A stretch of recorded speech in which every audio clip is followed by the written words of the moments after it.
Oi, gente, boa tarde. Como estão? Estamos aqui no momento em alusão ao Dia Mundial da Saúde. Foi agora dia 7 de abril. Então, fazendo essa programação agora para a nossa escola, tendo vocês enquanto ouvintes, estou aqui mediando hoje essa mesa virtual, a qual nós temos enquanto convidado o professor Lauriston Soares, que é professor na UEPB. Então, eu vou fazer aqui um breve resumo antes de convidar Lauriston e passar a fala para ele, tá certo? Lauriston é biólogo pela Universidade Estadual da Paraíba, possui pós-graduação em hematologia clínica, com ênfase em ciências morfológicas.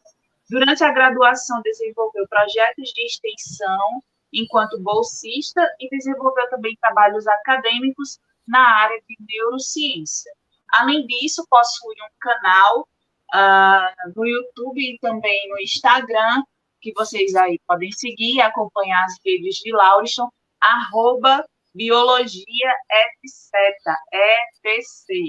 onde ele compartilha o conteúdo científico.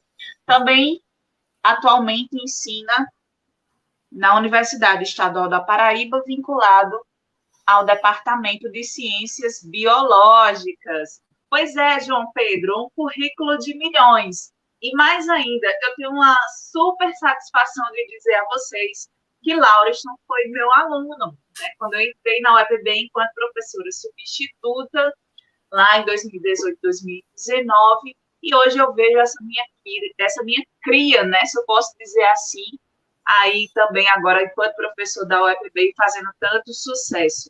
Lauriston, te convido para falar sobre anomalias anatômicas em crianças com a síndrome congênita do Zika vírus. 7 anos de história. Fique à vontade.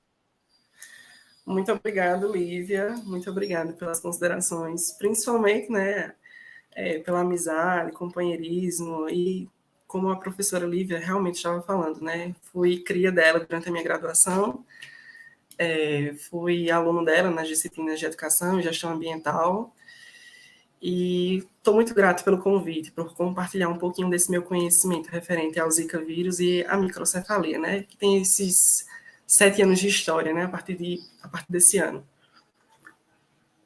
Vocês estão conseguindo me ouvir direitinho? A luminosidade está boa? Sim, Lauriston. Pronto. Já consegui projetar o slide? Pronto. Eu fiz alguns slides e eu vou começar a projetar aqui para vocês.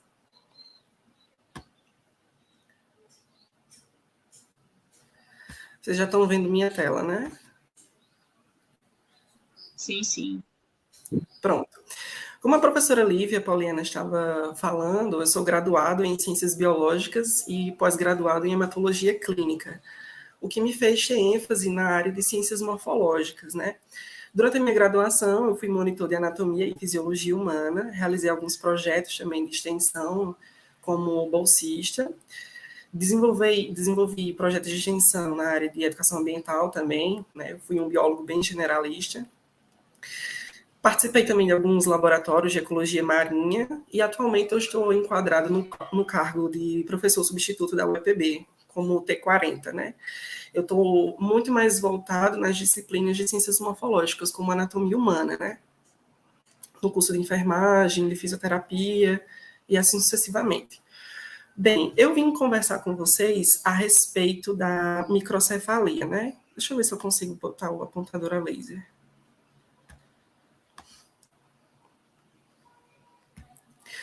A gente sabe que existiam muitos casos de microcefalia antes do ano de 2015, né?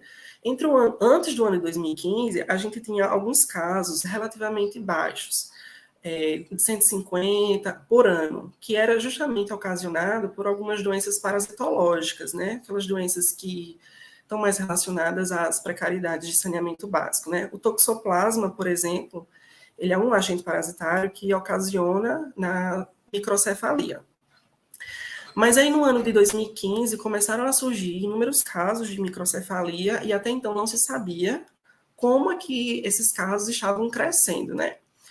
Mas alguns pesquisadores começaram a realizar algumas pesquisas científicas com o macaco rhesus, lá na Uganda. E aí começou-se a discutir sobre a existência de um possível vírus que estava presente nesse macaco rhesus, que até então não desenvolvia nenhuma patogenicidade, né, nenhuma doença a esse macaco rhesus. Então, foi através da Uganda que a gente começou a fazer a identificação desse vírus, entender sobre o seu perfil, só que até então não se sabia sobre a patogenicidade desse vírus, né? Pois ele não desenvolvia nenhum sinal ou sintoma nesses macacos. Mas em 1958, na Nigéria, o primeiro relato de Zika vírus foi detectado na infecção em humanos, e aí todo o parâmetro começou-se a ser discutido, né, sobre as possíveis infecções em humanos e os sinais e sintomas que poderiam ser ocasionados a nós seres humanos. A gente conseguiu entender que mais de 80% da população em geral que era infectada por esse vírus não ocasionava em sinais e sintomas. Mas esses restantes de 20% ocasionavam em alguns sinais e sintomas que não eram severos, em eritema, prurido, dores articulares, musculares, edema, dores de cabeça, dores nos olhos, dor na garganta, tosse e náuseas. Só que esses sinais e sintomas eram extremamente leves e que só teriam durabilidade de 3 a 7 dias. Coisa bem leve. Em alguns casos bem mais raros, a gente tinha também a síndrome de Guillain-Barré, que ela era justamente o aparecimento súbito, né, de fraqueza muscular. Isso já em decorrência da produção de anticorpos que comprometiam a bainha de mielina. E o que seria essa bainha de mielina? Ela é uma estrutura que está presente nos nossos neurônios e ela é uma peça fundamental para a realização do impulso nervoso. Então, com as problemáticas relacionadas à bainha de mielina, né, a gente tinha um comprometimento neurológico.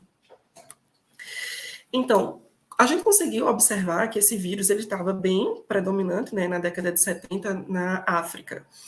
E ele, posteriormente, ele foi sendo disseminado na Malásia, Indonésia, até chegar no Brasil, no ano 2013. E aí ele foi extremamente disseminado no ano de 2014, com a Copa das Federações. Então, ele chegou ao Brasil e foi disseminado, e teve uma dominância muito grande na região nordeste do Brasil.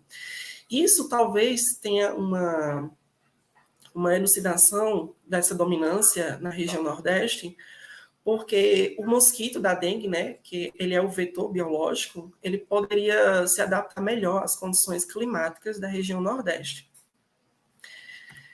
Então, esse vírus, ele é do gênero Flavovírus, da família Flavídea, dentro dessa classificação, né, dentro da zoologia, a gente tem essas classificações que vocês acham que devem ter vistos. Esse vírus, ele tem uma estrutura genética de RNA, ou seja, tendo essa estrutura de RNA, ele tem uma instabilidade muito grande. Esse material genético ele pode sofrer mutações constantemente. O nosso DNA humano, ele é constituído, né, por DNA, não é RNA. Sendo DNA, ele tem uma probabilidade de não ter mutações tão facilmente. Então, esse vírus, quando ele é constituído de RNA, ele pode sofrer mutações constantemente. E as problemáticas circundam a partir do momento em que não se tem como produzir vacinas efetivas com um material genético tão instável. Inclusive, uma curiosidade bastante pertinente é que o coronavírus, ele é do mesmo tipo de material genético, de RNA. Também é interessante falar que esse vírus, ele consegue ser disseminado através do mosquito da dengue, da chikungunya e também da febre amarela. É interessante a gente mencionar que esse vírus ele é disseminado pelo mosquito fêmea, que realiza a hematofagia. Os machos da dengue, né, esse mosquito, ele não tem essas questões de sugar sangue, por exemplo. Só quem realmente precisa realizar hematofagia são as fêmeas, que elas precisam de alguns nutrientes específicos, por exemplo, para conseguir dar origem à sua prole. Então, é sempre as fêmeas que estão aí relacionadas com a disseminação do Zika vírus. Até o ano de 2015, por exemplo, os profissionais de saúde estavam começando a suspeitar da possível disseminação de Zika, relacionando com os casos de microcefalia, né? Porque leva-se em consideração que até o ano de 2014, por exemplo, os casos de microcefalia só chegavam a 156 por ano. Só que a partir do ano de 2015, começaram a surgir mais de 1.000 casos por ano. Então, considerando a epidemia que estava em curso de Zika vírus desde o ano 2015 e os casos de microcefalia tendo seu acréscimo, né, começou-se então os profissionais da área da saúde a tentar associar de alguma maneira o aumento desses casos de microcefalia com o Zika vírus, né? Até então, no ano de 2016, começaram a surgir alguns trabalhos publicados em algumas revistas científicas que comprovavam, de fato, a associação do Zika vírus com os casos de microcefalia, onde esse vetor biológico, né, do mosquito da dengue ou da chikungunya, ele realizava a propagação do Zika e existia uma problemática quando esse vetor biológico, né, o mosquito da dengue, ele infectava gestantes, pois a criança era cometida a nascer com microcefalia. Então, muitos estudos no ano 2016 começaram a ser publicados para conseguir entender essas problemáticas. E até então, a gente conseguiu realmente concluir que o Zika estava relacionado aí com a microcefalia. Mas ainda tinha que estudar muito mais, tinha que realizar muitas outras pesquisas para a gente conseguir entender essas anomalias, levando em consideração que essas crianças que tiveram microcefalia, elas não só tiveram comprometimento neurológico, né? A gente hoje em dia consegue entender que existe uma vasta probabilidade de outras anomalias que foram surgindo, que a gente conseguiu entendendo, né? Através de 2016, a gente conseguiu entender que o Zika vírus, ele consegue atravessar a barreira placentária. Nessas condições, ele tenta realizar apoptoses. E o que seria a apoptose? Seria a morte desenfreada dessas células progenitoras. Essas células que darão origem a vários órgãos e tecidos humanos. Então, a partir do momento em que essas células elas vão sendo mortas, justamente essas células que vão dar origem a alguns órgãos, elas vão sendo comprometidas, né? Vai ter aí um comprometimento no desenvolvimento embrionário. Então, a gente conseguiu entender, a partir do ano de 2016, que o vírus ele tinha esse perfil epidemiológico, né, patogênico, de ocasionar nas crianças que ainda estavam em seu desenvolvimento lesões, principalmente no encéfalo. Em alguns casos, até mesmo aborto espontâneo. Isso em alguns casos, né? A gente conseguiu também entender, a partir do ano de 2016, outras formas de transmissão desse Zika. A gente conseguiu entender que existiam também a possibilidade de transmissões a partir de algumas secreções, como saliva, urina e assim sucessivamente. E as problemáticas estavam justamente circundando porque nós, seres humanos, adultos, nós não temos nenhum sinal ou sintoma extremamente claro quando nós somos infectados, né? A única coisa que realmente tem um problema é quando a gestante é infectada, que ela vai gerar um filho com a síndrome congênita. Um dos primeiros casos que foram relatados no Brasil foi de uma eslovênia, que ela morava no Rio Grande do Norte, em Natal, e quando ela soube da criança, né, que iria ter microcefalia, ela optou pelo aborto. E através desse aborto, os pesquisadores conseguiram entender, através de exames de tomografia computadorizada, as possíveis anomalias que essa criança iria ter, né? Principalmente as encefálicas. A gente conseguiu entender que essa criança tinha algumas agírias. Por exemplo, o nosso encéfalo ele é recheado de giros cerebrais. E essa criança ela não iria ter giros cerebrais. Eram alguns defeitos morfológicos no desenvolvimento do encéfalo. E, além disso, existia também o surgimento de calcificações nesse encéfalo. Isso já era proveniente das lesões que o próprio vírus ocasionava. Então, no ano de 2020, esses casos de microcefalia associados ao Zika vírus, ele teve um declínio. Teve um declínio justamente porque houveram o combate diretamente ao mosquito do Aedes aegypti. Né? Começou-se a ter um combate, teve até mesmo algumas questões de disseminação de veneno para combater o vetor do Aedes aegypti, né? Teve todo um combate exacerbado para que esse vírus não fosse mais disseminado de uma forma tão desenfreada. Então, hoje em dia, a gente ainda não tem vacina para combater o Zika vírus, mas a gente tem formas, inúmeras maneiras de combater o mosquito, não o vírus. O vírus ainda é uma grande incógnita, até mesmo porque, né, como eu havia mencionado para vocês anteriormente, a constituição genômica dele é de RNA, ou seja, ele sofre mutações constantemente, ele tem alterações constantemente. Então, sempre quando tem alguma coisa já comprovada, algum desenvolvimento biotecnológico, esse vírus, muito provavelmente, ele já mudou. Assim como o coronavírus, né? Que ele tem essa mesma constituição genética e ele sempre está mudando, se modificando e sofrendo mutações. Então, a microcefalia, ela é muito associada, por exemplo, a casos de má desenvolvimento encefálico, né? Onde houve uma ruptura, um mau desenvolvimento encefálico, um defeito morfológico nesse encéfalo, onde 90% dessas crianças são comprometidas a um tipo de retardo mental e 10% pode ser por via genética mesmo, associado por questões familiares.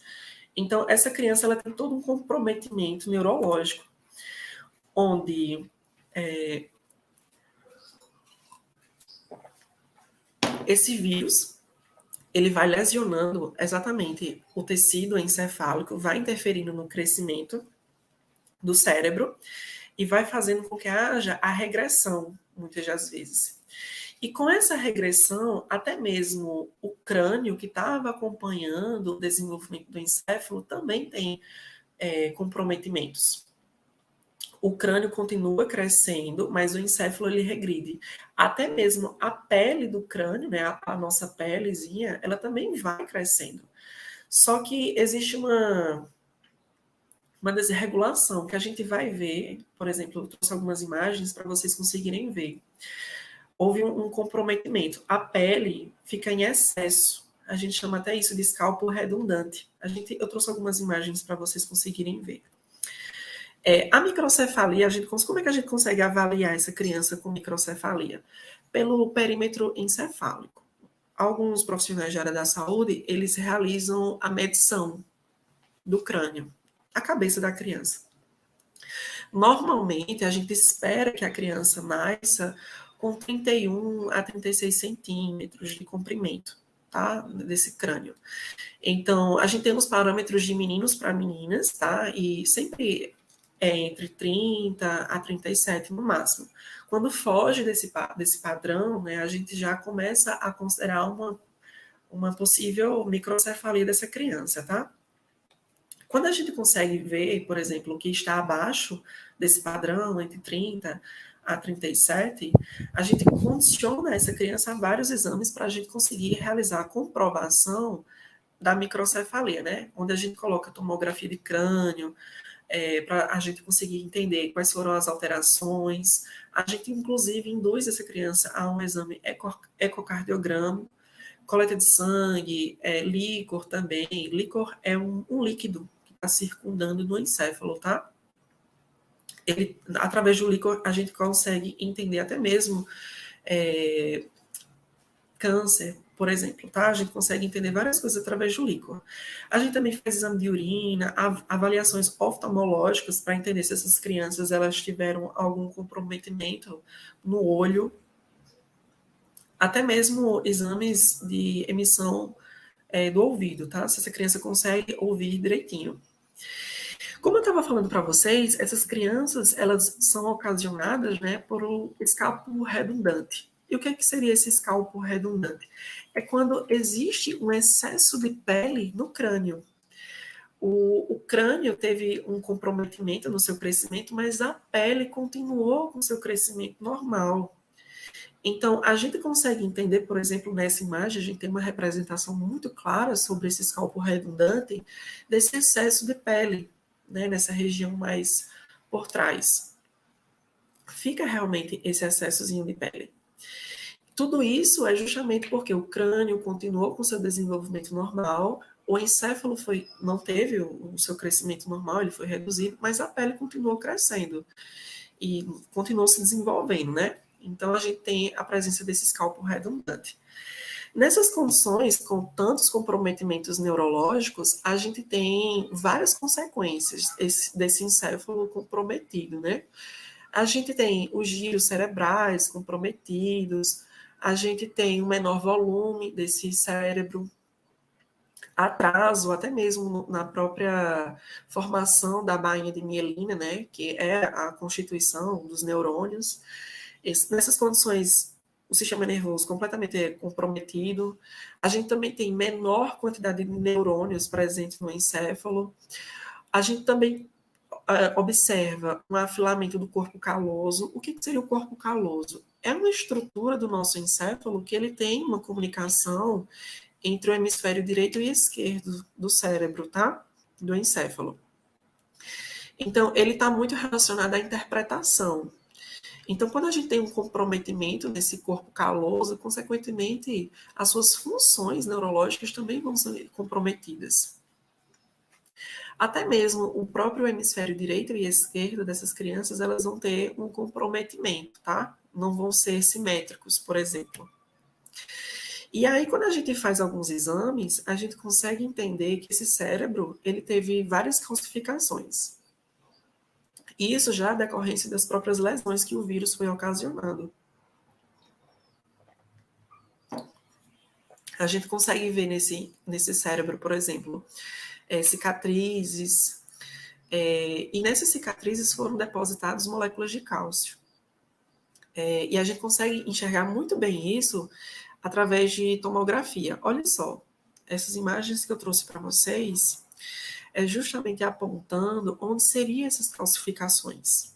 Esses pontinhos mais esbranquiçados nas imagens é justamente elucidando onde ficaram depósitos de cálcio, tá? Isso já em decorrência das próprias lesões que o vírus foi ocasionando. Essas crianças, além do próprio mau desenvolvimento neurológico, a gente consegue também observar o pé torto congênito. O que seria esse pé torto congênito? Essas crianças, elas nascem com anomalias no pé, onde elas são condicionadas, em alguns casos, à cirurgia, com a intenção de corrigir esse pé torto congênito, e aí ela é condicionada à fisioterapia, a ortopedistas para fazer inúmeras avaliações, fisioterapia para tentar fazer um tratamento e assim sucessivamente, tá? Então, essas crianças, elas também são condicionadas a algumas anomalias orofaciais, onde o dente não é desenvolvido de maneira correta. A gente também consegue ver o palato, que é essa região do céu da boca, né? Tendo também alguns tipos de anormalidades. A gente tem várias anomalias orofaciais que a gente vai vendo em decorrência do curso, né? Onde nós temos também anomalias na própria língua. Também foi observado algumas anomalias na via visual. Essas crianças, elas tiveram hipoplasia do nervo óptico. É elucidado, muitas das vezes, que as crianças, elas tiveram redução, por exemplo, da via da visão, por exemplo. Algumas nascem completamente cegas, outras só com alguns tipos de comprometimento. Também a gente consegue ver, por exemplo, algumas reduções nas fibras do nervo óptico. E é justamente nessas anormalidades que são ocasionadas, né, na via visual, que a gente consegue entender que definitivamente irá ter comprometimento na visão. As anomalias auditivas ainda é estudado, mas a gente consegue entender que algumas crianças, elas definitivamente nasceram com problemas auditivos, mas que precisa de muitos estudos ainda para realmente comprovar se foi o Zika vírus que ocasionou nessas anormalidades na via auditiva. Nessas condições, essa criança, ela necessita de acolhimento psicossocial, emocional, para tentar favorecer, né, o desenvolvimento linguístico dela. Um dos motivos pelos quais a gente ainda não sabe por que essas crianças a gente não sabe ainda porque que tem problemas auditivos, se tem ou não tem, é justamente porque ainda só se tem 7 anos, né, dessas anomalias, e a gente só tem uma geração de crianças com 7 anos, por aí, 6 anos. Ainda precisa de muitos estudos para realmente comprovar essas anomalias. Alguns estudos também foram feitos com relação às anormalidades no coração, onde a gente conseguiu entender, por exemplo, essas crianças com miocardite, arritmias, falhas cardíacas e até mesmo dilatação ventricular. Os ventrículos são regiões aqui do coração que eles realizam, juntamente com o átrio, a questão do impulso do sangue, né? O coração ele é uma bomba propulsora, ele sempre está realizando aí a distribuição do sangue, contribuindo para essa distribuição do sangue. Então, quando a gente tem anomalias, por exemplo, na formação do coração, dos próprios ventrículos, até mesmo a própria distribuição do sangue vai ficar comprometido. Então, essas crianças elas têm que estar acompanhadas por um cardiologista. A gente também precisa de mais estudos para comprovar essas anomalias no coração, para conseguir entender se realmente o Zika vírus ele tem uma associação com esses casos, tá? Nascidos com anomalias na via cardíaca. Nessas condições, de maneira conclusiva, a gente consegue entender do efeito teratogênico do vírus, né? A gente consegue realmente comprovar que o vírus ele ocasiona, né, em todas essas anomalias, mas até o ano 2021, por exemplo, e 2022, ainda não existe vacinas para combater esse vírus durante os períodos gestacionais da mulher. A gente não tem outros métodos. Se o vírus, a partir do momento em que o vírus infecta a gestante, ele vai ocasionar em várias anomalias, principalmente no encéfalo. Nesse contexto, é importante o incentivo das pesquisas científicas com o objetivo de promover melhores condições de vida para essas crianças, porque elas necessitam de um atendimento multidisciplinar com vários profissionais da área da saúde, principalmente fisioterapeutas, médicos e assim sucessivamente. A gente também conseguiu comprovar que não é porque a criança foi condicionada à infecção desse vírus que ela, consequentemente, vai nascer com o crânio com problemas, né? O crânio reduzido. Muitas das vezes a criança pode ter a microcefalia e não ter, por exemplo, redução do crânio. E ter outras anomalias, como, por exemplo, as anomalias cardíacas, né? E assim sucessivamente. A gente também conseguiu entender, através de todos esses anos de estudo, que as anomalias mais frequentes são hipoplasia da medula, a medula espinhal, que faz parte do sistema nervoso, ela é comprometida. Essas crianças, elas têm anomalias no sistema articular, nas articulações, orofaciais e na via visual. E as menos frequentes, auditivas, cardíacas e nos pulmões, anomalias no pulmão. É importante também destacar que novos surtos, por exemplo, do vírus Zika, eles podem realmente aparecer, surgir. E que, para isso, a ciência precisa possibilitar meios de impedimento de ação desse vírus sobre os tecidos fetais, em gestantes infectadas, e a gente também necessita que haja um desenvolvimento biotecnológico para o avanço no tratamento das incapacidades funcionais dessas crianças, métodos mais eficazes. Essas crianças, elas necessitam de um atendimento multidisciplinar para ter melhores condições de vida, né? Já que a gente conseguiu, desde 2015, uma geração, literalmente, de crianças com essas anomalias, né? Então, gente, eu espero que vocês tenham gostado, né, desse momento, de entender um pouquinho sobre a microcefalia, que é algo que eu venho estudando há muito tempo, sobre também o Zika vírus, né? E é isso. Obrigado pela atenção. Se vocês tiverem alguma dúvida, pode falar.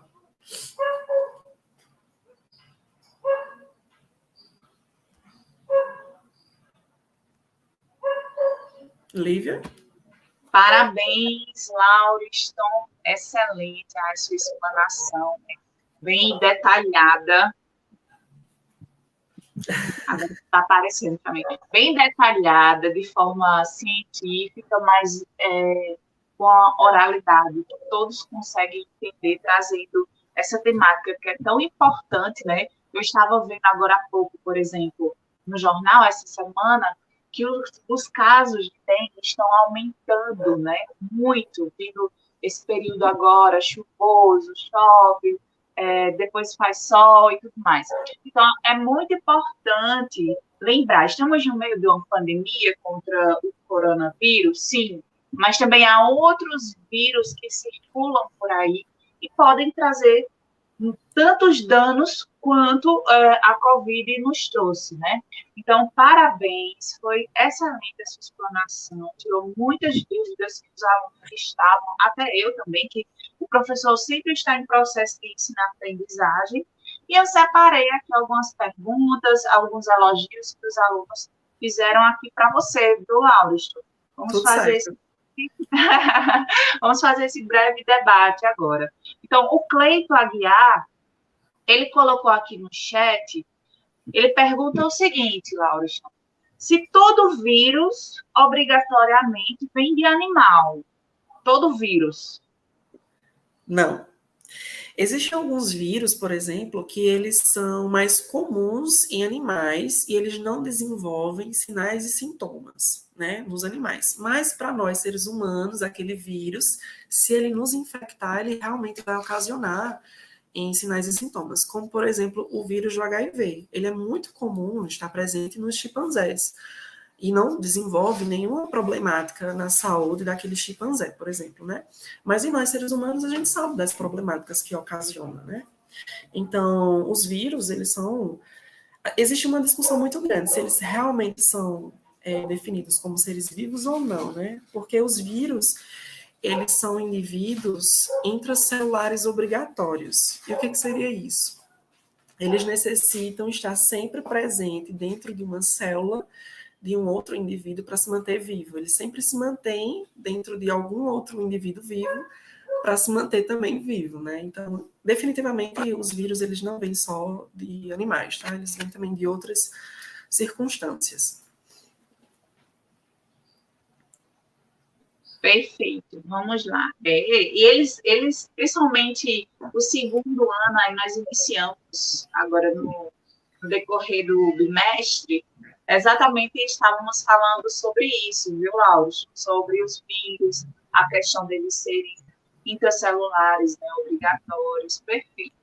Além do mais, o terceirão que está presente aqui também estão vendo a questão de genética, né? RNA, DNA. Então, a aula aqui, de forma geral, serviu para todo mundo. E o pessoal está aqui elogiando muito aqui no chat, falando aula excelente, muito importante, que aula, né? Já estão querendo até substituir a professora de biologia por você, viu, Lauriston? Minha filha, é minha cria, né? Se é minha cria, ó, só poderia ser perfeito, né, Lau? Então, vamos lá. Ilen faz um comentário, assim, né? Ilen Castro. Ele faz, ninguém merece sofrer, principalmente as crianças, né, que foram acometidas por esse vírus. E aí, Lauriston, diante desse comentário do Ilen, acredito que deve ter ficado esse questionamento, né? Até pela sua apresentação também, como essas crianças, elas, de forma resumida, você falar para a gente, qual o sofrimento principal, assim, no decorrer da saúde dessas crianças que são acometidas com esse vírus, assim, no que é, além do sistema neurológico, o que é que pode trazer de dificuldades ao longo da vida dessas crianças, que irão se tornar adultos, né, também. São inúmeras dificuldades que essas crianças, elas são direcionadas, né, por vários motivos, principalmente pelas anomalias, mas é interessante destacar que, por exemplo, quando eu estava construindo esse trabalho, alguns anos atrás, eu pude observar que alguns autores, eles sempre mencionavam que as mães que tinham essas crianças com microcefalia eram mães solteiras, né? Então, os problemas, além das anomalias, vêm também da própria infraestrutura familiar, onde, por exemplo, os pais dessas crianças simplesmente abandonavam essas crianças, né? Então, realmente tem um problema aí, porque essas crianças, elas precisam de um acolhimento, principalmente psicossocial, emocional, para que elas tenham melhores condições de vida. Então, assim, a partir do momento em que essa infraestrutura familiar é comprometida, consequentemente, né, o sofrimento dela vai ser mais gerado, tá? Mas, diante disso, as anomalias realmente são problemas que vão gerar um sofrimento maior, né? Porque, por exemplo, com esses comprometimentos neurológicos, a criança não vai conseguir falar, né? Simplesmente ela não fala. E como é que você, indivíduo, se mantém nessas condições, sem você conseguir se comunicar? Se você disser que está com fome, por exemplo, e elas sempre vão estar ali dependentes de um membro familiar, seja da mãe, tia, avó, enfim, sempre vão estar dependentes de alguém. Eu sempre fico pensando nessa problemática, né? Se, por exemplo, essa criança não tiver mais a mãe, a tia, a avó, como é que elas vão sobreviver, né?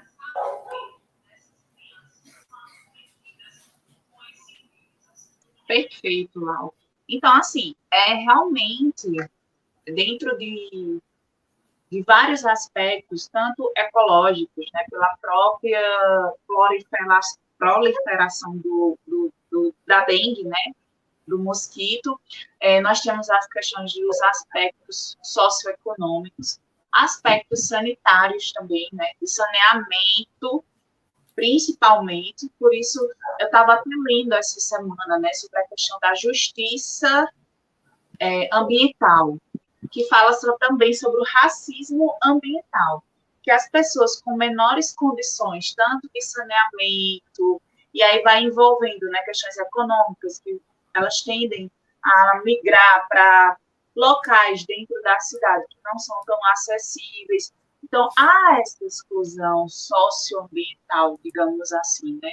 Por isso, essa observação que você fez, né, dessas mães que tiveram seus filhos acometidos com essa doença, né, infelizmente, que agora até é chamada de síndrome congênita, né, do Zika vírus. E aí nós temos uma pergunta aqui também, que passou do Cleiton Aguiar, novamente, ele perguntando a respeito da vacina. Então, Cleiton, apesar do material genético ser RNA, as formas, né, de transmissão, de colocar esse material genético no organismo lá do indivíduo que está sendo acometido, pode ser de formas diferentes. Não necessariamente o vírus que é da família SARS-CoV-2, lá do coronavírus, vai ter o mesmo processo do Zika vírus, por exemplo, tá? Quando o Lauriston falou a questão do RNA, ele falou que o material genético, por ser um material genético mais simples, tá certo? De uma fita única, muitas vezes de uma fita única, como eu mostrei até para vocês em sala de aula, o que é que acontece? Esse material genético está mais propício a mutações. Ele falou isso, que é diferente do nosso caso, seres humanos, né? Nosso material genético é duplicado, é em dupla hélice. Então, quer falar alguma coisa, Laura, a respeito disso? Ou já deu para dar uma respondida? Deu sim, deu para dar uma respondida sim. E é justamente nesse sentido, exatamente, viu, Lívia? Precisa de estudos específicos e de investimento para conseguir concretizar com uma vacina ou com outros métodos preventivos do Zika, né? Precisa de investimento. Por exemplo, o coronavírus ele teve toda uma infraestrutura e investimento para a produção de vacinas, né? A gente até então tinha um entendimento que para a produção de vacinas existiam várias etapas, vários anos para poder realmente ser efetivada. Mas porque o coronavírus ele estava tem um sério problema na infraestrutura social, até mesmo comercial, do capitalismo, teve todo investimento e procura e incentivo para disseminar completamente o coronavírus o mais rápido possível, Pois é, até a questão de vários laboratórios, né, professor Laurison, ali o tempo todo estudando, aqui no Brasil também, vários pesquisadores, né, ali incansavelmente tentando, né, a todo custo, barrar a pandemia contra o novo coronavírus. Em relação à vacina do Zika vírus, deixa eu ver quem foi Clayton, né? Clayton. O laboratório da Janssen, ele já vem estudando a possibilidade de se ter uma vacina, né? Mas ainda exige alguns testes e também muito dinheiro envolvido, né? Como o professor Lauriston falou, não depende somente da boa vontade do pesquisador, do cientista em criar a vacina, né? Do laboratório em criar a vacina. Tem que ter toda uma demanda. Onde é a principal demanda, por exemplo, para o Zika vírus? Aqui no Brasil. Então, se no Brasil, na África, o pessoal está com demanda, então vamos atender. Mas só que a gente tem visto que desde 2015, né, que foi quando começou a ocorrer os principais casos, que essa vacina ainda não saiu. Então, vamos ficar aí na expectativa, quem sabe, depois dessa lição com o coronavírus, né, como o professor Lauriston destacou, se tinha essa percepção de que para uma vacina precisava passar 5, 6 anos, 10 anos estudando para se ter uma vacina eficiente, agora a pandemia nos mostrou que é possível sim, né? Tanto que os casos já diminuíram de forma drástica, né? Ainda bem, já estamos até com o uso facultativo da máscara. A Demi, Laus, pergunta, obrigatoriamente, se uma mãe for acometida pelo vírus, o bebê vai ter que nascer com a síndrome congênita do Zika vírus? Sim, sim, muito provavelmente sim. As chances são muito altas, principalmente se for a infecção nas primeiras semanas gestacionais. Talvez, ainda não se sabe, se essa criança já tiver com seus 8, 9 meses de gestação e foi infectada, né, pelo Zika, talvez ela tenha alguns comprometimentos, mas ainda não se sabe. Mas é comprovado que se for nas primeiras semanas gestacionais, certamente vai ter sim anomalias congênitas pelo Zika vírus. Vai ter sim todas as anormalidades, essas anomalias que eu mencionei. Perfeito. E é tanto que não só para o Zika vírus, né, mas o início da gestação, como tudo, é muito delicado, né? São os 3 primeiros meses que você está fazendo ali acompanhamento, várias ultrassons para verificar se a criança está tendo alguma anomalia, etc. Então, tem que ficar atento realmente com essa questão, gente. Lembrando, mais uma vez, que os casos, né, de doenças transmitidas pelo mosquito da dengue voltaram a crescer aqui na Paraíba. Então, fiquem atentos aí. O Isaac Silva, ele está perguntando o seguinte, Lauriston. Uma criança infectada tem seu TP de vida comprometido, mesmo tendo todo auxílio medicamentoso, neurológico e motor. Ou seja, consegue atingir a sua maioridade, visto a gravidade do vírus? O que é que você tem a dizer sobre isso, Lauriston?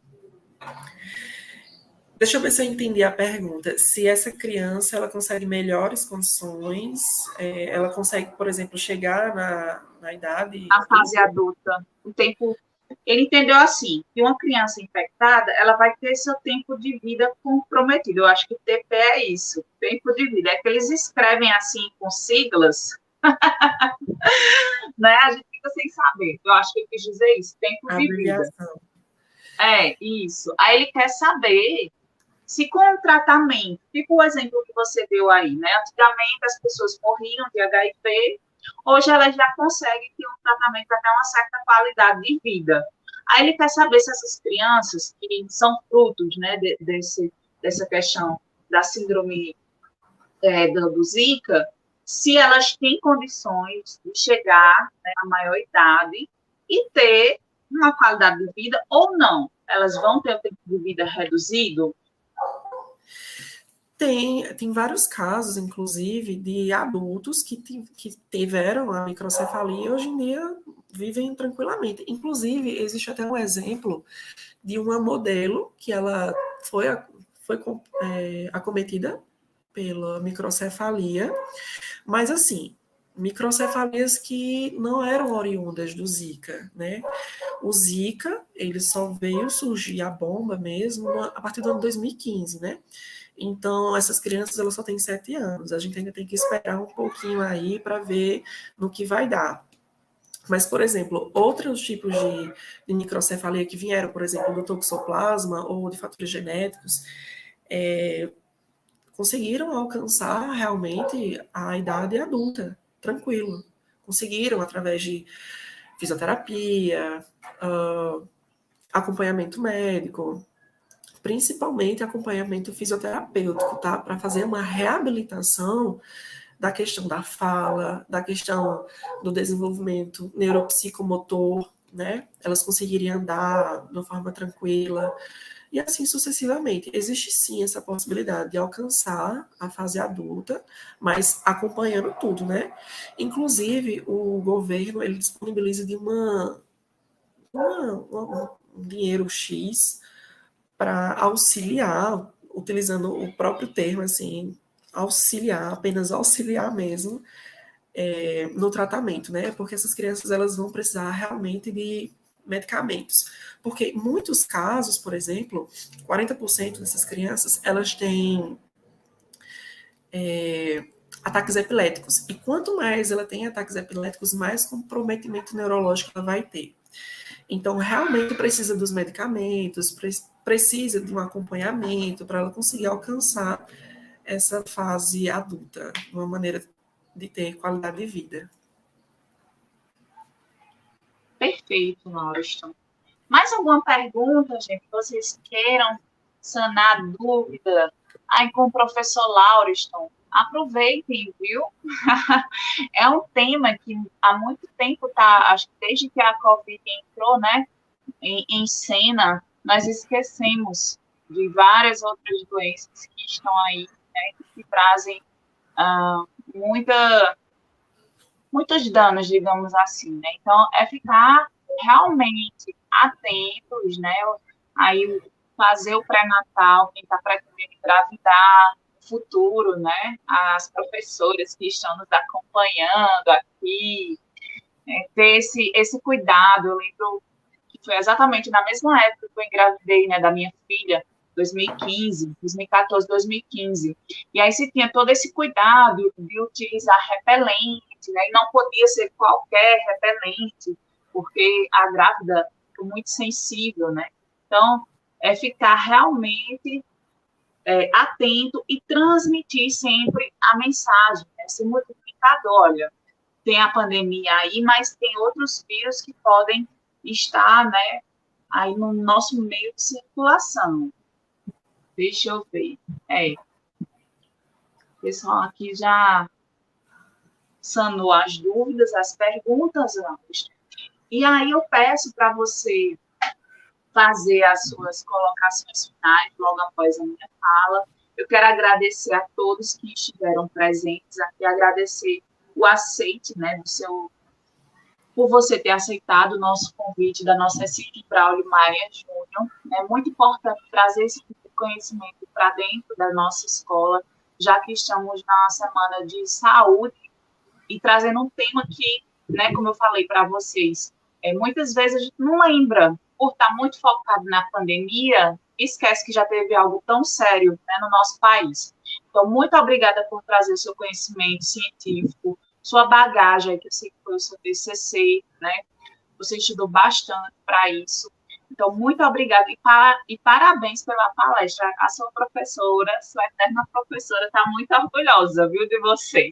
Fique à vontade para fazer a sua fala final. Muito obrigado, Lívia. Muito obrigado pelo acolhimento, pela amizade também que nós temos, né? E desenvoltura, que foi você que me motivou de uma forma extremamente abundante a dar continuidade à carreira acadêmica. Hoje eu estou onde eu estou, principalmente pela sua contribuição, né? Acho que desde a época que eu fiz a seleção e tal, etc., teve todo um acolhimento, uma questão de cuidado comigo. Muito obrigado, principalmente pelo espaço disponibilizado para que eu possa discorrer um pouco mais sobre esse trabalho que eu venho desenvolvendo há bastante tempo, né? Sobre a associação da microcefalia com os casos de infecção de Zika, né? Que a gente sabe que é uma problemática que ainda não foi resolvida, né? A gente só tapou o buraco, vamos dizer assim. A gente só conseguiu realmente fazer uma disseminação através do combate com o mosquito, mas o próprio vírus em si a gente não tem nenhum método que possa realmente ocasionar aí um combate. Nessas condições, eu agradeço a todos que estiveram aqui presentes. Eu ainda não estou vendo quem está presente, não estou vendo o chat, mas eu agradeço muito pela presença de cada um de vocês. Acho que tem alguns alunos meus aqui, a Demi, que é minha aluna de morfologia vegetal, se eu não me engano, ou era anatomia vegetal, lá da UEPB. Agradeço demais a todos que estiveram aqui presentes e é isso. Muito obrigado, Lívia.